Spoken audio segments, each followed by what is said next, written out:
So we're back with part 2 on the SNS Customs YouTube's best petrol scooter rebuild.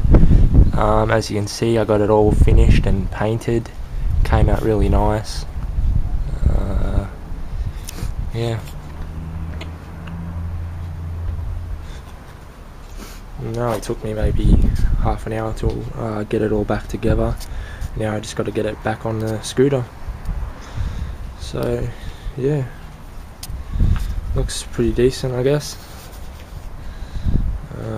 So anybody watching this who likes these videos, you know, comment, subscribe, and yeah, thanks for watching, guys.